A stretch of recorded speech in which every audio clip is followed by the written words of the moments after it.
Well, I want to thank you all very much. This is great. These are our friends. We have thousands of friends on this incredible movement. This was a movement like nobody's ever seen before. And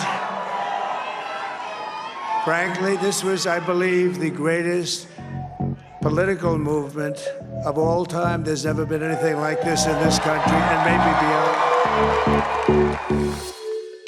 It's Thursday, November 7th, 2024, and welcome back to GoodFellows, a Hoover Institution broadcast examining social, economic, political, and geopolitical concerns. I'm Bill Whalen. I'm a Hoover Distinguished Policy Fellow, and I'll be your moderator today. I'm pleased to report that I'm joined by our full complement of GoodFellows, as we jokingly refer to them. That would include the historian Sir Niall Ferguson, the economist John Cochrane, and former Presidential National Security Advisor Lieutenant General H.R. McMaster. And we're also joined today by New York Times opinion columnist Bret Stephens. Bret, thanks for coming on the show. Thanks for having me back. First, let's talk about the election in America. As we record this show on Thursday morning, Donald Trump has collected 312 electoral votes. That's the most by a Republican since George H.W. Bush in 1988. He won a majority of the popular vote, the first time that's happened since 2004 for a Republican. He has the Senate in his pocket. He's on a path to get the House under Republican control. And consider this, Trump having won the popular vote, having both branches of Congress, we think, Republicans having a majority of state legislatures around America, and a majority of Supreme Court justices appointed by Trump and George W. Bush. The last president in America to have this situation when he came into office was Franklin Roosevelt in 1936. So we could say that Trump has a rather advantageous situation. Bret, I want you to begin, and I want you to explain a column that you wrote for the New York Times. The headline, "A Party of Prigs and Pontificators Suffers a Humiliating Defeat." Who are the prigs and pontificators? Well, it's the establishment of the Democratic Party. This election was an extraordinary personal vindication for President Trump, but it was also a stinging, stunning, decisive repudiation of what the Democratic Party under this administration and really since Barack Obama's time has become, which is a party of a kind of incessant moralizing, a dismissal of the everyday concerns of the American people, including or particularly working class Americans, a party that increasingly bends or adheres to a bizarre set of cultural norms that strike Americans wrong, a party that insists on a new kind of language terminology in everyday life that to many of us just sounds Orwellian, a party that is more interested in dividing the country into different identity groups rather than uniting it or overcoming those separate identities. And Kamala Harris, for a variety of reasons, I think was the embodiment of that version of the Democratic Party. And Americans turned against it in exceptional numbers. So this is one of those moments when not only do you have to take stock of what Donald Trump and the Republican Party was able to achieve, but I think liberals in some of the precincts I inhabit need to really re-examine how it is that they conduct politics, because as it is the only word for it is insufferable. That's why I talked about pomposity and priggishness, and I guess I should have added, for the sake of alliteration, piety, which is a big part of the new liberal dispensation. Neil, you wrote a column for the Free Press in which you talk about, and I quote, "the resurrection of Donald J. Trump." What is the resurrection? Well, I actually wrote it's the only comeback it's not bigger than is the resurrection. So the headline slightly went further than I wanted to. It's very hard to think of a political comeback to match this in American history, and I don't know if... More than Nixon. Well, yes, yeah. Because Nixon was faced with impeachment and destroyed at the end, well, in the middle really of his second term. They tried to destroy Donald Trump during and after his first term. and they tried to destroy him every which way. Let's not forget the assassination attempts, one of which very nearly killed him. 4 criminal cases, in one of which he was convicted. 2 impeachments during his first term, and so many different lawsuits that when I tried to count them up, I really lost count. And hey, Neil, I would just add the deliberate effort by the media to take him down, as you mentioned, like the NPR revelations, all that stuff. Well, Nixon, of course, had that, and the 2 presidents have much in common, which is why Donald Trump was something of a fanboy of Nixon as a young man. But compared with what was thrown at Nixon, what was thrown at Trump was a great deal worse. And I think we thought, when we were talking about Trump back in January of 2021, there was no possible way back for him. I remember saying that. And not only is he back, but he didn't just scrape home, he crushed Kamala Harris in a far more decisive outcome than almost anybody predicted. And this is the critical point that gets to Bret's point, he destroyed the Obama vision of a kind of rainbow coalition of identity politics that the Republicans could never beat. Donald Trump didn't just win a majority of white male voters, he won a majority of Hispanic male voters. He doubled his share of black male votes. And so he has not just scraped home as he did in 2016, he's won decisively and looks like he's led a Republican sweep. I can't think of a political comeback in American history to match this. And it's hard to think of any pundit who saw this coming. Only the poly market, prediction market, got it right. Every pollster massively understated the margin of victory. And it's weird that we were taken in by that, since they understated his performance in the last 2 elections. So I don't know why we didn't expect them to do it again. I went through a period of anxiety about the election, thinking it's not going to be decisive. It's going to be another version of 2020 or maybe even 2000. But that was just because I was paying attention to pollsters instead of just focusing on the poly market and preparing for the Trump comeback, the resurrection. Well, thank God it was decisive. We've spent a year or 2 here on GoodFellows worrying about what was going to happen after a close election and how it would tear the country apart. To the point that, to say something nice about Kamala Harris, I heard her speech, and she conceded the election. No, Russia stole it. No voter suppression. No, it was all racist. No, we lost. And said, a little too pointedly, peaceful transfer of power and we will help. That's sort of normal verbiage in American elections, but to hear return to normalcy is kind of nice. I want to echo that it was in many ways a vote against, not quite as much as a vote for, a vote against what the current Democratic Party, not the person of the incumbent, has come to mean. And it was a vibes election, not a detailed policy plan election, much as, within the white halls of Hoover, we love to debate detailed policy plans. There weren't any, and I don't think anybody cared about them. Anyway, there was sort of an expectation of what's going to come, but not what the president said. The vibes were important. What are we voting against and for? I think for is not so much the person of Donald Trump. He embodies a vision, but vibes of, we believe in our country and we want spaceships to Mars. Bringing Elon Musk along was a very forward-looking sign. It's not just tariffs to bring back the 1950s. It's opportunity. We're voting against the permit office as much as anything else.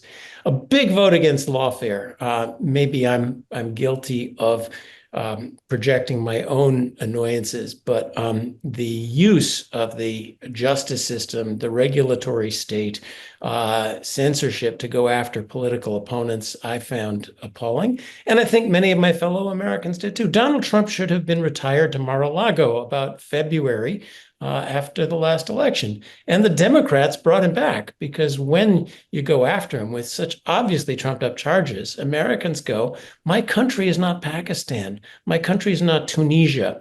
It is, you don't, when you lose an election, you don't lose your job, your business, your life, your freedom. So such transparent misuse of the justice system for political aims that never happened in this country before. For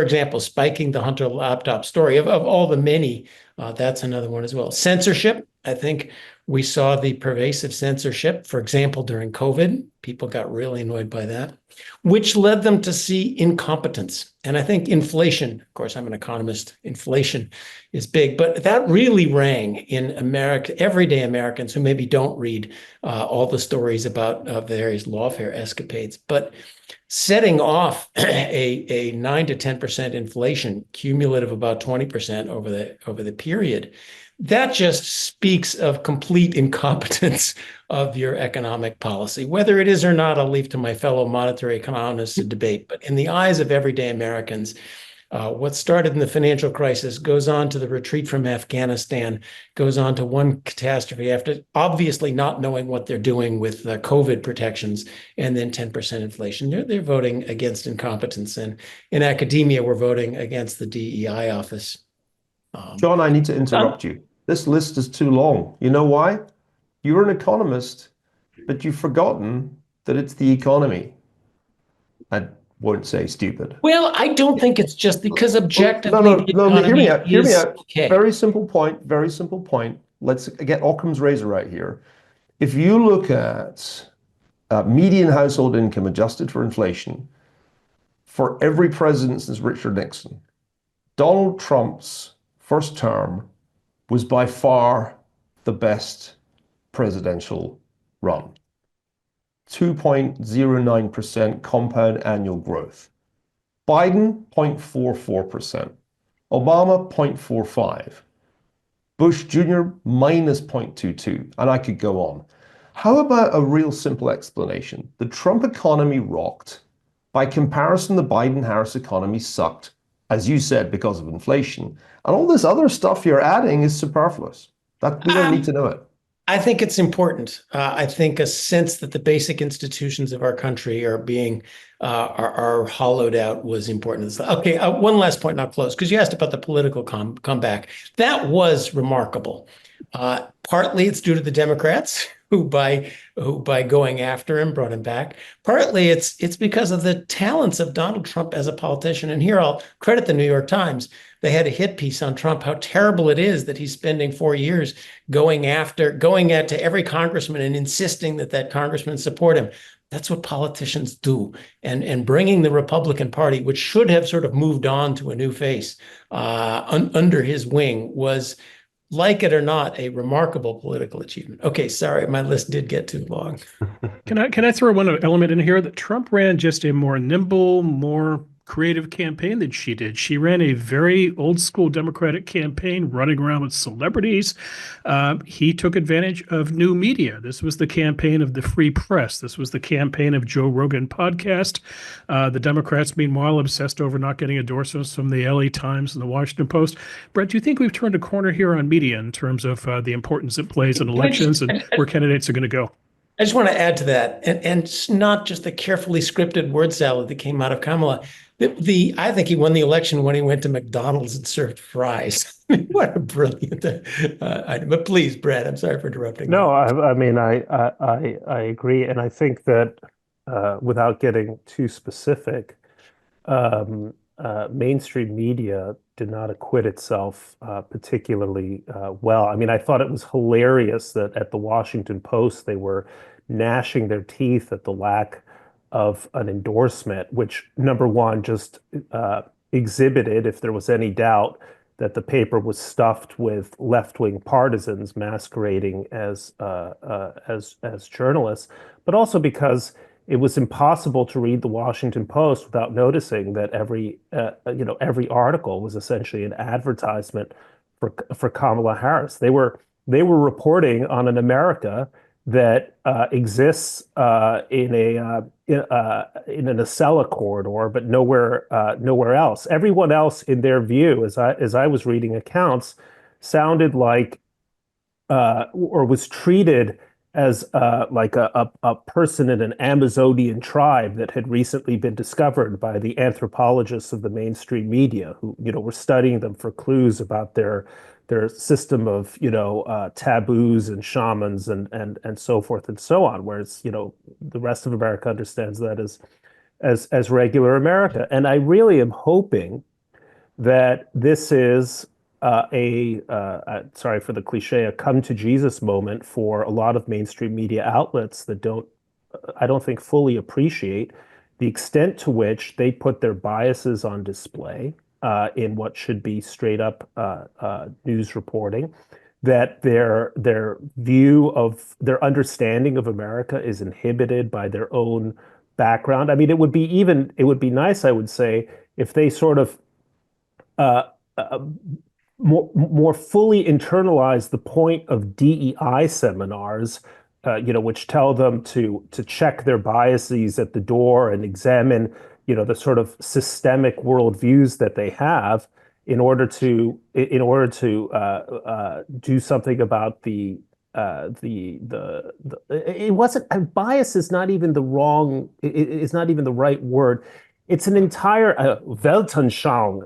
There's a word for Neil. A whole worldview that cannot see past its own parapets.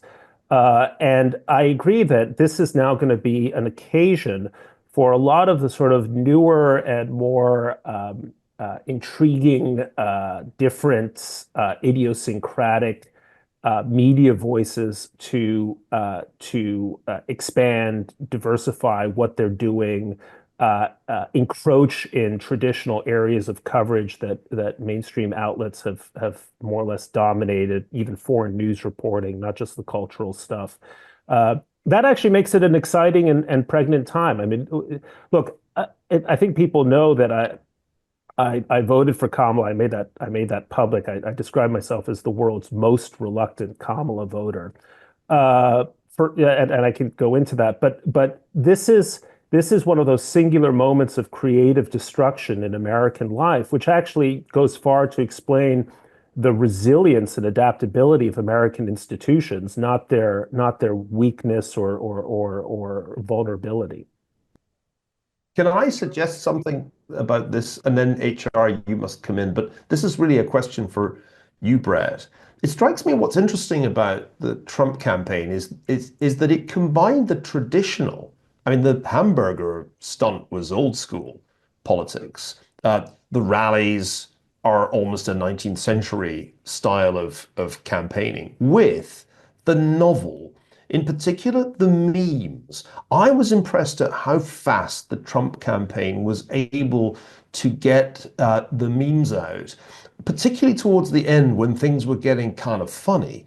After the Madison Square Garden event, the rally, when a comedian made a joke about Puerto Rico as a garbage island, within just hours, Trump was in a garbage truck in Wisconsin and delivered an entire speech in a garbage man's vest. And he got an assist from President Biden with that, though, too, who completely a very flipped significant the narrative. one, I thought. Yeah. And right. can we just spare a moment to think of Peanut Well, the so squirrel? here, look, this is not data, it's anecdote, but I was partly informed in this election. I'm not on TikTok. I'm for banning TikTok, but that's another story.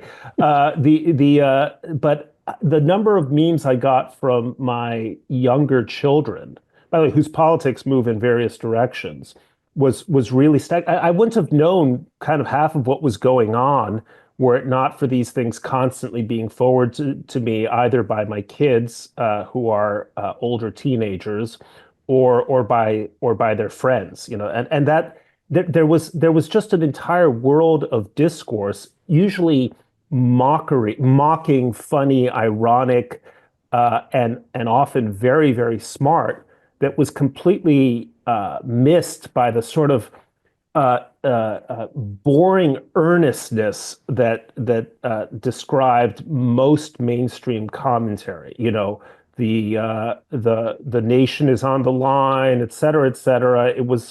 Uh, it was, I mean, one of the things about Kamala's campaign and the entire liberal establishment behind her, just how boring it was. You know, you just kind of went, oh God, yes, I'm going to eat my broccoli again. You know, people don't like broccoli. But Brett, weren't you energized by what can be unburdened by what has been? Wasn't that? Well, that's exactly it. I saw people playing it like doing tunes on the piano. It just gleeful mockery of the unburdened. And by the way, just one point here. We have to stop and consider and marvel at what a spectacularly incompetent candidate Kamala Harris was. And this should not have been a surprise to anyone. I wrote a column back in July. She's a terrible manager. She had a dreadful office as vice president. She ran one of the most hilariously incompetent campaigns in 2019. She communicated a certain sense of unearned entitlement. And this is the person that the Democrats instantly anointed as their preferred candidate. And people are surprised she lost. I don't know why. Well, the party line switched overnight, including your newspaper, about how wonderful she was all of a sudden. Well, it was like that scene in 1984. We've always been at war against East Asia. I mean, Eurasia, whatever, you know. What was hilarious is hers was the campaign of joy, remember? The most sanctimonious joy I've ever seen. You have to remember the old joke. How many progressives does it take to change a light bulb? That kind of humor really isn't appropriate in this situation, you know? Okay, HR. We're having too much fun without you. So that's okay. This isn't really my thing. It's okay. It's all right. No, but it is. It really is. Because this sort of thing ain't my bag. No. Wait. I've got a great question for HR. Please, I want to ask this question. So, an important part of the Harris strategy was to get people who had been in the first Trump administration and parade them in front of the media denouncing Donald Trump. And I don't think it's never been done on that scale before, because it could probably never have been done on that scale before. And this too failed. Now, HR, you've not been uncritical of President Trump in your most recent book, but you weren't part of the circus of denunciation. Just give us your thoughts about why that failed so completely to move voters. If anything, it seems to have backfired. I mean, Liz Cheney, who knew that Liz Cheney would not mobilize Democratic voters? Something funny there. Well, you know, I think the American people saw what John kind of chronicled, and we've all been talking about, were the various avenues of attack against Donald Trump. And of course, this is what they say he's going to do, right? He's going to engage in lawfare. And he doesn't help his own case because he talks about retribution and all that sort of thing. But I think people just kind of rejected it because they saw the hypocrisy in casting him as, you know, a fascist, or, you know, the analogies to Hitler. Really? I mean, so I just think that it failed because they jumped the shark kind of on it, you know, in terms of the vitriol and the apoplectic warnings. But then also, I just think it's bad practice, Neil. You know, I mean, it's one of the reasons why I wrote the book the way I did, is because I wanted to tell the story, but nobody needs like washed up generals telling them how to vote. And I think that this effort to drag the military into partisan politics with like the lists of maybe all the national security officials, it really was, who signed on to that letter, or to get retired generals and so forth to endorse, really in the capacity of a retired general. It's not a new practice, but I think it's particularly dangerous these days because of how, you know, polarized we've been, and the need for the military to transcend the partisan politics, to maintain the confidence of the American people across the political spectrum. Because depending on what the politics of particular households are, we need the best young Americans to serve in our armed forces, maybe today more than any time in recent history. So, you know, I was concerned about that trend, you know, and have talked extensively about this in the last, you know, month or so, that we have to keep the military out of the kind of, you know, the vortex, you know, that is pulling so many Americans apart within other institutions, And yeah, I hope we've hit the apogee of it. And as Bret and all of you know, I mean, this is not new. I remember Bill Clinton amassing kind of the list of flag officers, generals and admirals to endorse him when he first ran for president. But I think it's just bad practice. HR, you're the only one in this call who has been hired by Donald Trump. So why don't we spend a couple minutes talking about who Trump is going to hire the next few weeks? I'd like to get the panel's thoughts on who his most important pick is, who you'd like to see in, say, the State Department or the Defense Department. Then I also want to get your thoughts on how he's going to keep this team of, shall we say, very large personalities together. Elon Musk, Robert Kennedy, Vivek Ramaswamy, and so forth. So anybody want to go on the picks for Defense and Secretary of State? Hey, well, I'll just start here. I just think it's the overall team and how well that team can work together. And by the team, I mean the defense, diplomatic, and economic teams, because today's competitions are so intertwined and demand the integrated, the integration of all elements of national power with efforts of like-minded partners internationally. And so, I think he's got some great people to pick from. If you think about, could it be Tom Cotton in defense paired with Bill Hagerty in state, or or in treasury, and I think that Lighthizer is like-minded with them in terms of of countering Chinese economic aggression, for example. I mean, John, I think would not probably agree with a lot of his policies, but I think that's probably coming. And then of course you have to be, I think, maybe a bit more concerned with the unconfirmed positions. I think especially National Security Advisor. That is such a critical job, because you don't want someone in that job who misunderstands his or her role as being as a person to advocate for kind of their preferred policies. You need somebody who's going to guard Donald Trump's independence of judgment and present him, fairly with the views of all the cabinet officials and others who can help him revise his assessment and make the best possible decisions among multiple courses of action that are presented to him. So, hey, I think it's worth watching very closely, obviously, who comes into these positions, because I think it'll be indicative of whether or not they're going to help Donald Trump make the best possible decisions, or they're either going to be at war with themselves, which should be they try to avoid, or bring people in who are pursuing their own agendas. Well, Tom Cotton says he's not doing it, so he's out. I'm not sure what your expectation is, Bret, but let me offer a hypothesis about the national security team, that there are two possible Trump administrations we could get. There's one that's kind of Reaganite and pretty hawkish, that might include Robert O'Brien, it might include Mike Pompeo. And that would be a national security team who would recommend exerting greater military pressure on Russia to try to end the war, that would certainly support Israel in its efforts to degrade Iran's nuclear program, and would probably be quite hawkish on Taiwan. But there's another scenario in which Trump doesn't pick those people, but goes with people who are closer to J.D. Vance's thinking, Elon Musk's thinking on Ukraine, don't really want there to be a strong independent Ukraine, and probably don't really want a showdown in the Middle East or in China either. So I think it'll be really interesting to see which Trump administration emerges, one that's Reaganite or one that's actually more isolationist. Bret, do you have any thoughts on this?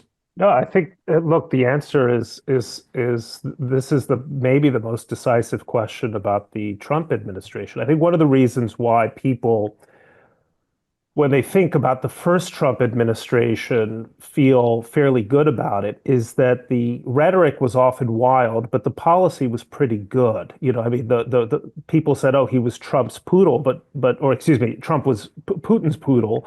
But in fact, the administration did more to oppose Russia than either Obama had before it, or certainly Biden did, at least until the invasion of Ukraine. But that, I think, had a lot to do with the fact that he was surrounded by advisors like HR or his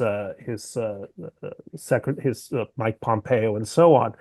What you hear from the new kind of Trump dispensation are people who are much more isolationist in their leanings, kind of see Russia as a potential future ally in a chessboard to contain to contain the Chinese, see Russia as, in a sense, like almost the opposite of China in the early 1970s, as a piece that can be pried away from the Chinese orbit.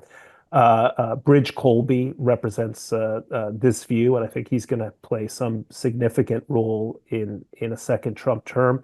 So we'll find out very quickly where Trump intends to go, and just how much influence JD has in those deliberations. I also, knowing JD slightly, and at least watching his trajectory, I wonder whether he has any fixed convictions at all in this respect beyond his immediate political ambitions. So we'll find out. John, economics. Well, I can't resist opining on things that aren't in my wheelhouse. I think you guys are right. There is a question when you get empowered, rhetoric meets reality. They're certainly not going to cut and run like Biden did in Afghanistan. I think that lesson's pretty clear. Don't do like that in Ukraine. Trump is also a good negotiator, and he understands you get a better deal when the other side feels under pressure than following Biden when you announce all we want to do is negotiate and get the hell out of here. So it's not obvious that when you face reality, the right thing to do with Ukraine is sit down and say, oh, let's negotiate now while Putin feels he has the other hand. And I do think, even channeling J.D. Vance, his people fought these wars and they were not very successful. But the lesson, I still like the Powell doctrine. You either fight it to win or you don't fight it at all. Fight it to win, especially in Israel, might be what comes out. We'll see what comes out there. So economics. Sorry, very briefly, to your point. Look, I think the psychology of being seen as the winner matters a lot to Trump. Simple as that is, he does not want to look like a loser. And I think if there's one lesson in Afghanistan, which in many ways was his brainchild, that departure, is America looked weak. And he does not want to look weak. So a kind of a cut and run from Ukraine that leads to the same sort of debacle in Kyiv that we saw in Kabul 3 years ago is not going to be a prospect he's going to savor. Exactly. So let me turn to economics. This is an interesting one, and because I think there is going to be a tension. There's a lot of people in the wings and in the Trump orbit who are very good free market, free trade, deregulation economists. And I think the vibe with Elon Musk is a vibe not that what we need to do is erect huge protective barriers and bring back a museum of 1950s manufacturing, but we need spaceships to Mars. We need to stop being a country where, as Musk says, it takes longer to get the permits to launch a rocket than it does to design, build, and light the damn rocket. And I think that kind of thing happens under the radar screen. That's where good stuff happens outside of rhetoric. So we'll see who wins. There's, of course, the protectionists throw up the trade barriers view. And there's going to be an interesting debate. HR's book, wonderful book, brought some of the elements of that debate from the first time around. You know which side I hope prevails. One can do things that look good in public without doing a lot of damage in private. So you can have sort of show tariffs that don't really matter that much to the economy. But where I'm hopeful, of course, is that Team Deregulate wins and really gets the U.S. economy going.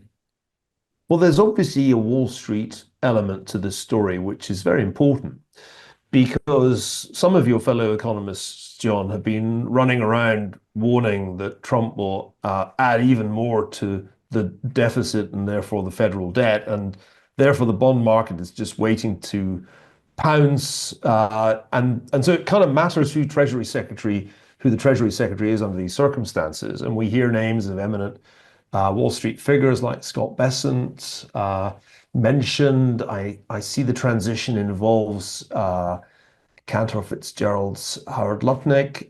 Never forget that Wall Street is something Trump cares a lot about.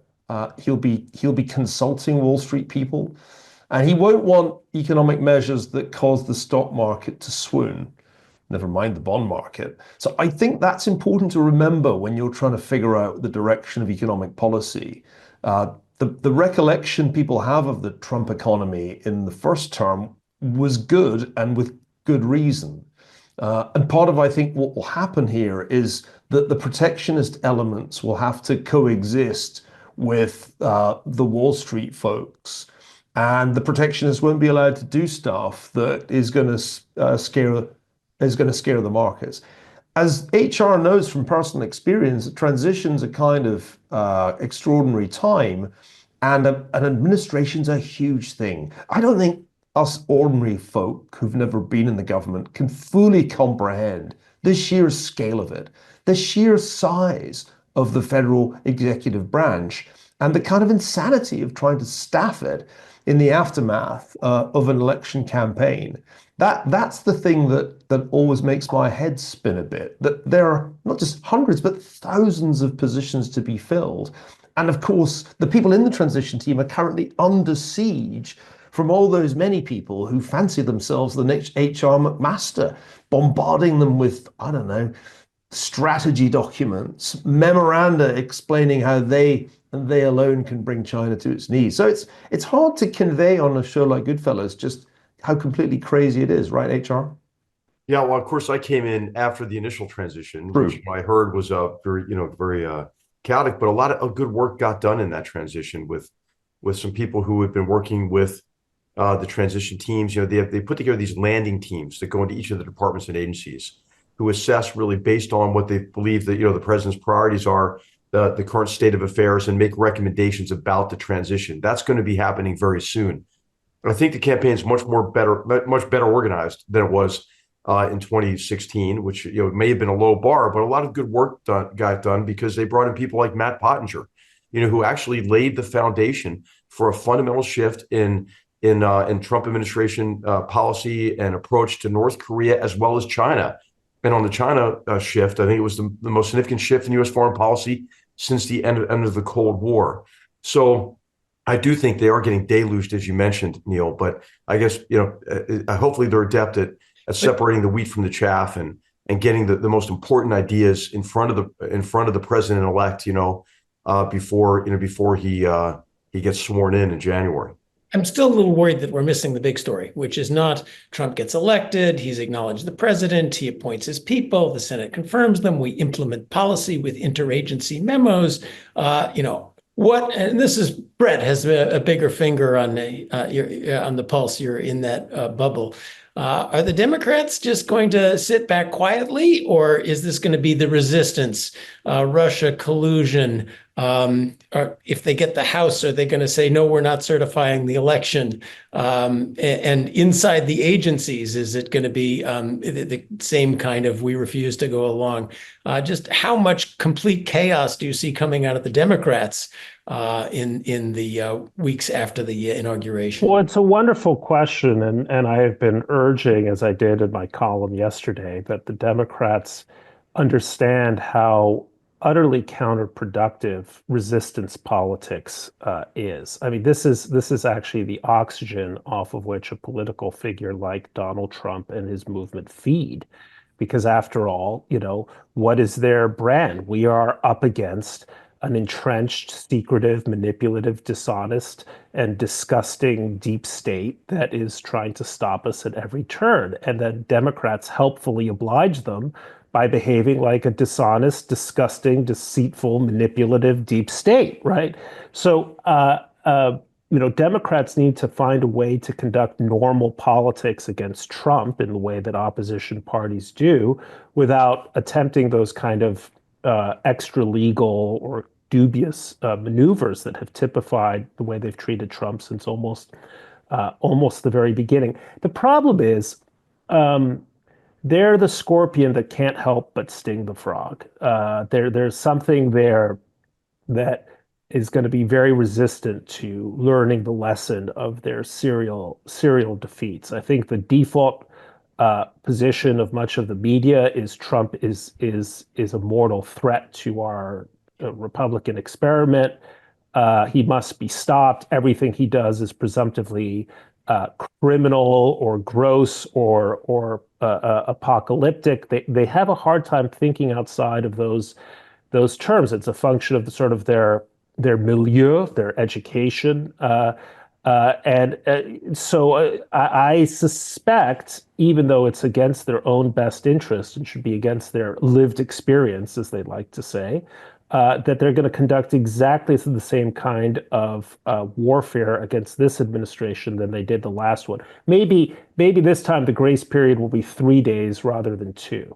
Brett, have you met Gavin Newsom? Have you met our new senator Adam Schiff. who led impeachment? Does California need to secede? How soon can it secede is my question, but I say it not because I think it would be I think it would be good. It would be a mutually good thing for all of North America. Let a socialist republic in California take root, and the rest of us will live a slightly more contented life.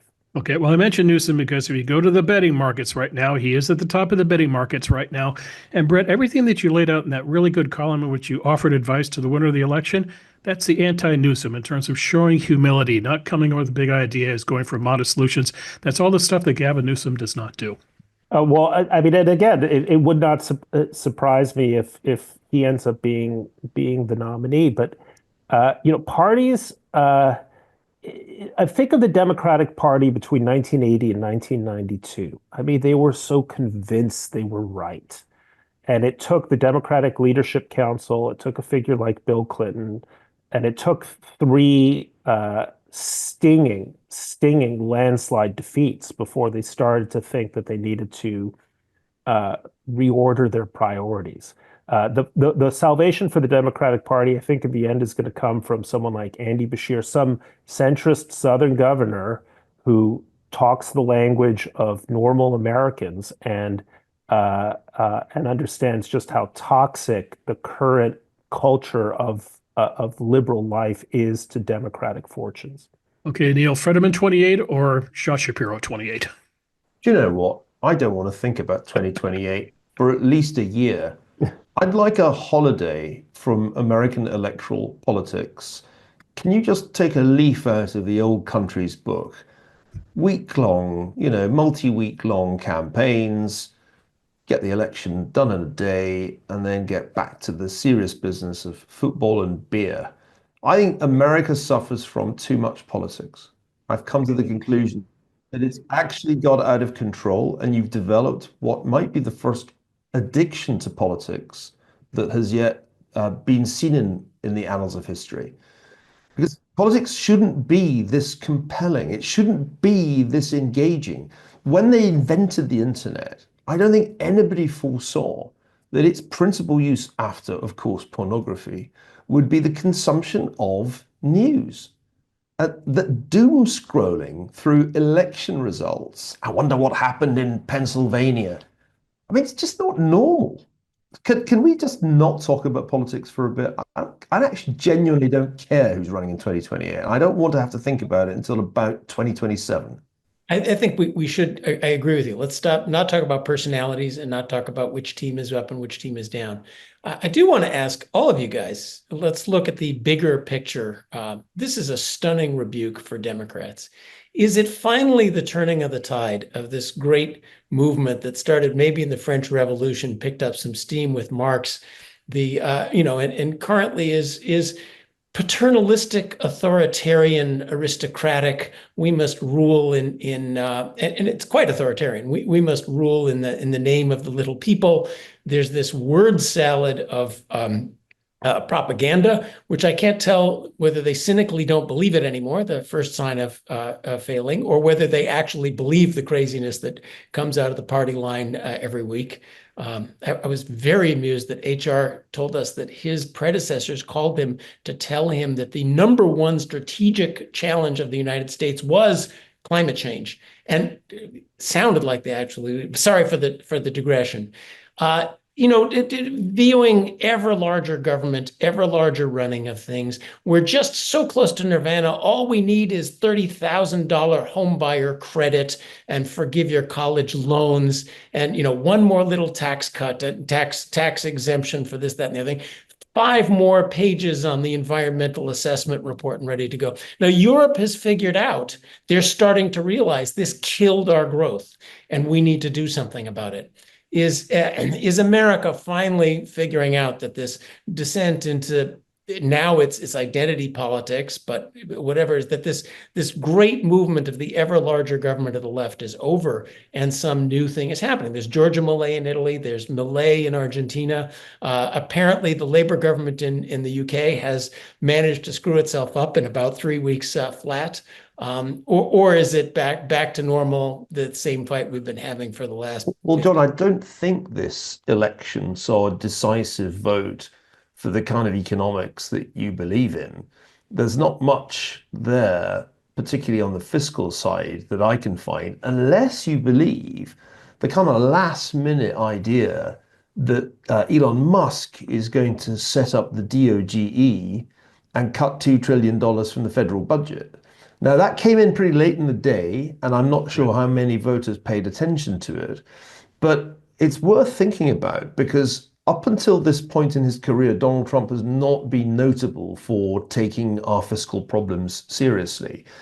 I think the entry of Elon Musk into American politics is the single most significant thing that happened in this election, because it's a phenomenal game changer when the owner of one of the major social media platforms and the single most important entrepreneur in America comes down unequivocally on one side politically and then campaigns with President Trump and spends election night sitting with Trump, obviously talking about what they do next. But what I can't tell is how much Elon we're really going to get. If we're getting $2 trillion off the federal budget, that is Javier Milei territory. That is Argentina. But I just don't know if we're going to get it. Be interesting.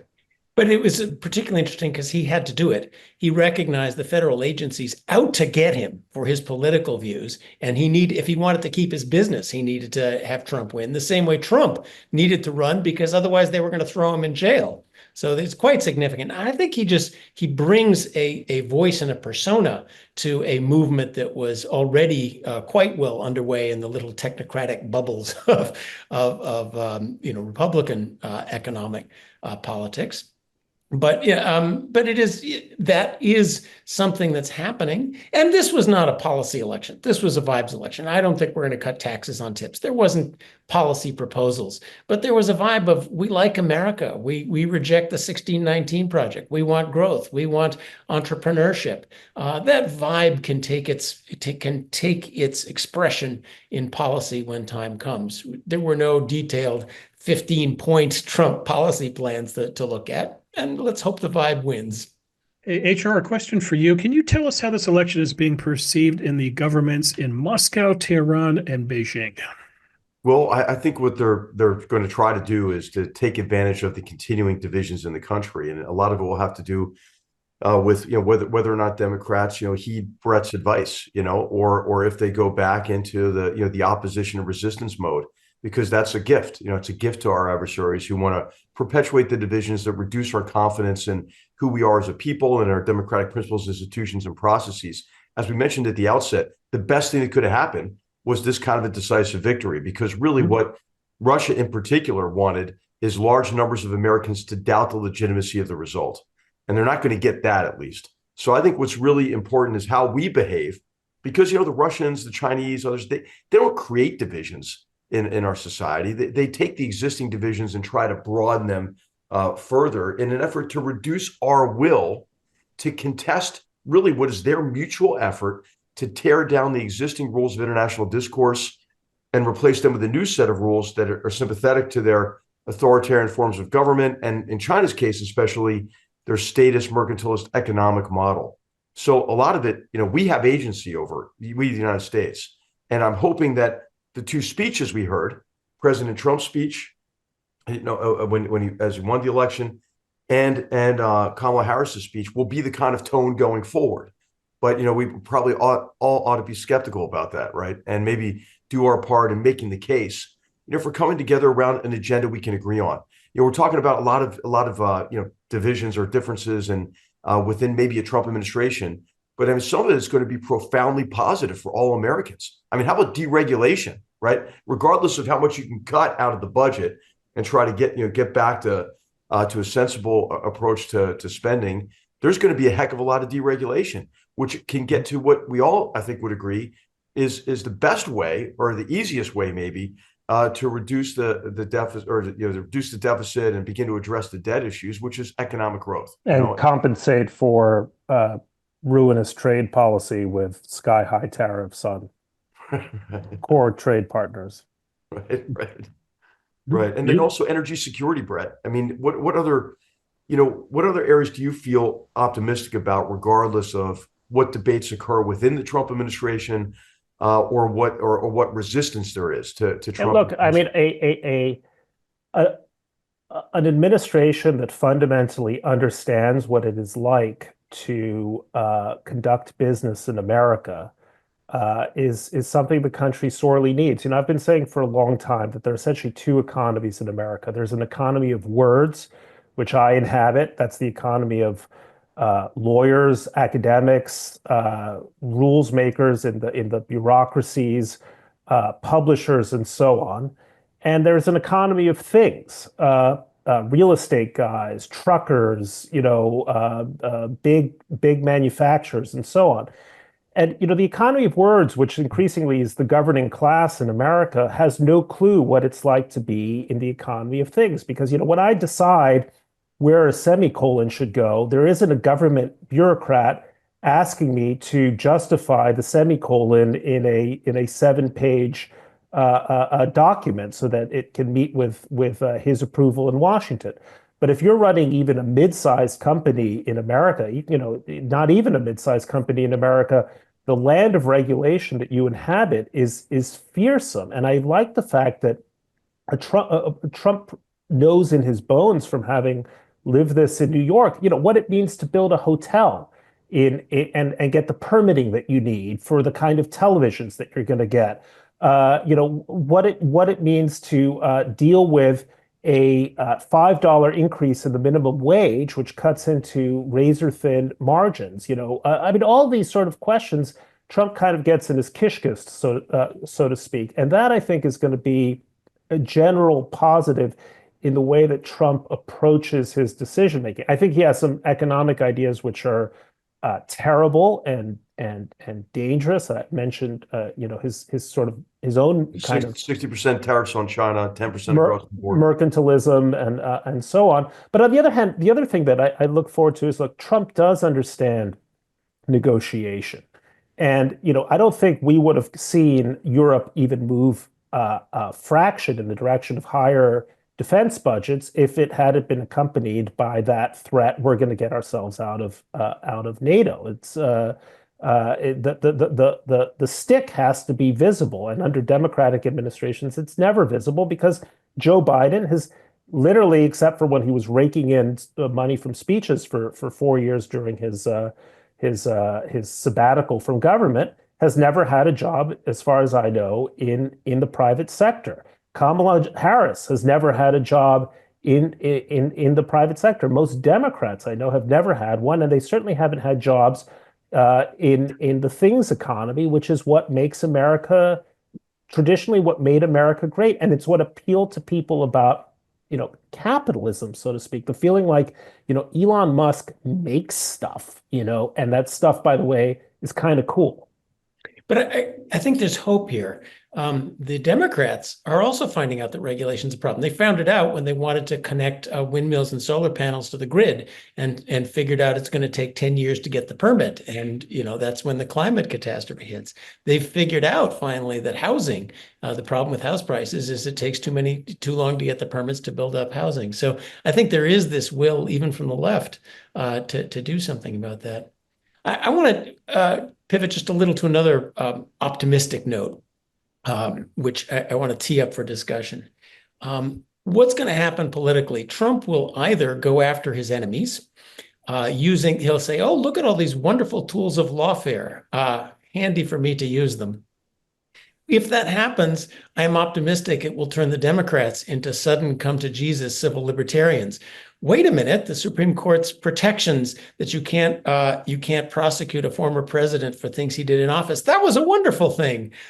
We need to, free speech. All of a sudden, the First Amendment, that's really important when Trump tries to use censorship.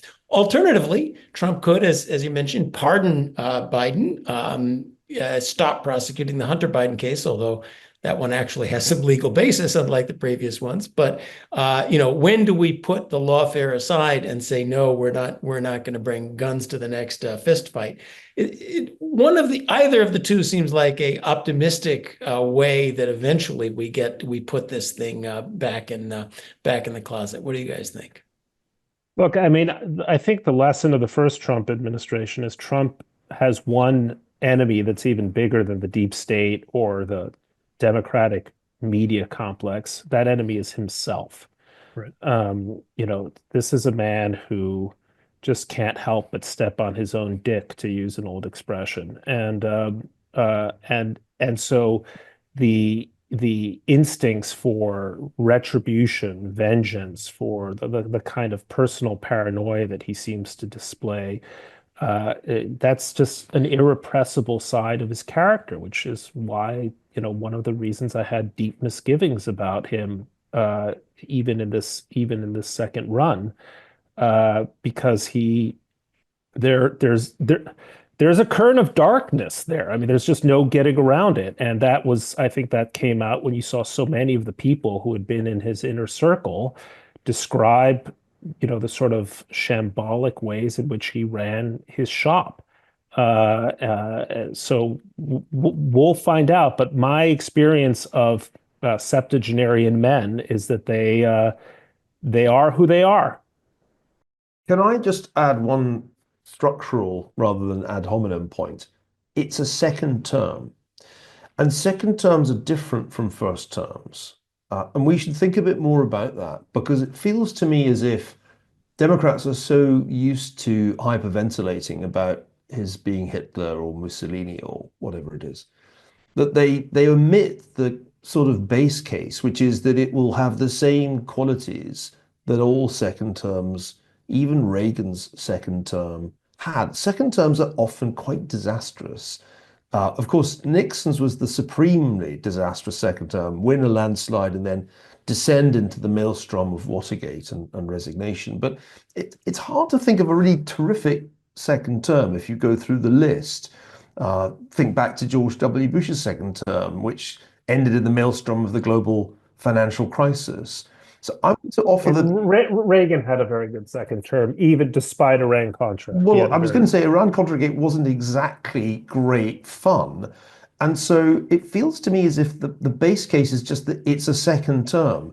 And although there's glad, confident morning in Trump land, and I confess to indulging in some of that myself because I just couldn't abide the idea of Kamala Harris as president. I do not know how you could bring yourself to vote for Kamala Harris as president, but I have enjoyed the defeat of the woke progressive wing of the Democratic Party hugely.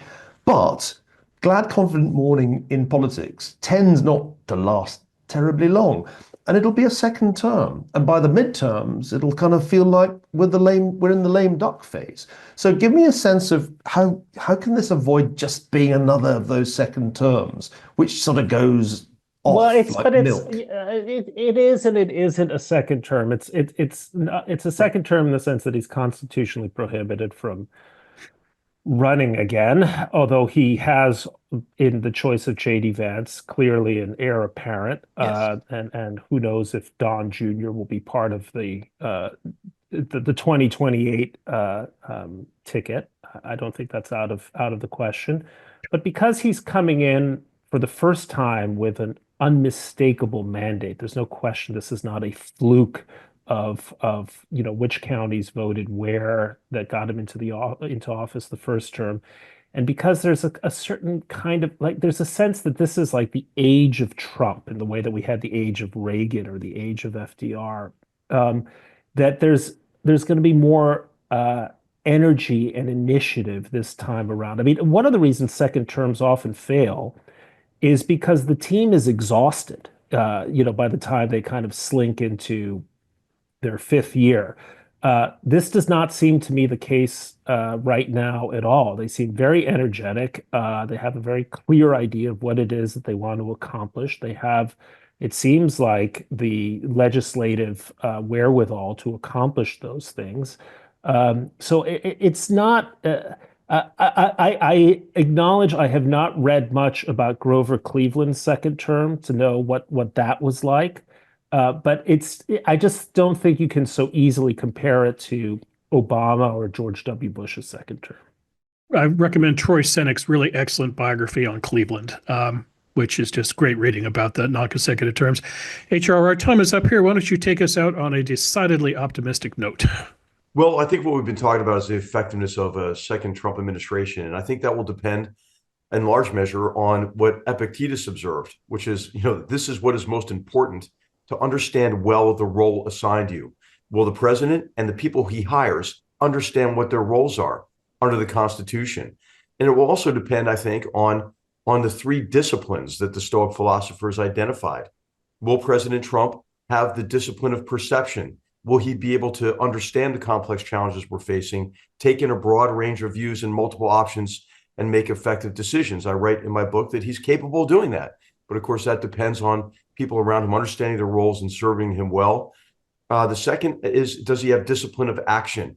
Will he have the organizational leadership capabilities to be able to drive the effective change in the organization? He's not one really to get into the details of who's responsible for what and so forth. But will the chief of staff, will the national security advisor, will the national economic, the NEC, will these people help him be effective in the discipline of action, getting things done? And then the third, and Bret mentioned this in particular, will he have the discipline of will? Will he be able to ignore the noise? Will he be able to take, Aristotle's advice, and focus on what he can control, so that he can get as much done as he can and stop, becoming the antagonist in his own story? So these are all, I think, aspects of this transition in the Trump presidency to observe and assess and evaluate. And as we all mentioned here, one of the early indicators of the degree of which to which the president will be able to exhibit these disciplines will be the people he appoints to some critical positions. And we'll leave it there. Bret Stephens, thanks for joining us. Good luck writing in the weeks ahead. Plenty there for you to write about. Thanks a lot. Thanks for having me, guys.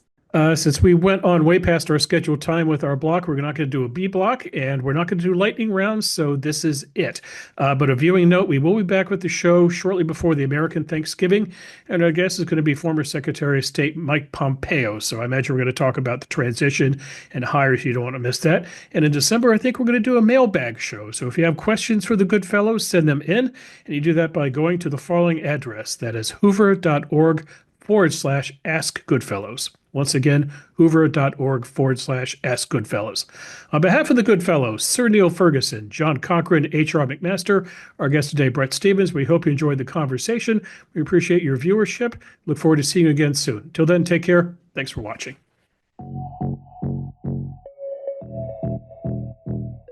If you enjoyed this show and are interested in watching more content featuring H.R. McMaster, watch Battlegrounds, also available at hoover.org.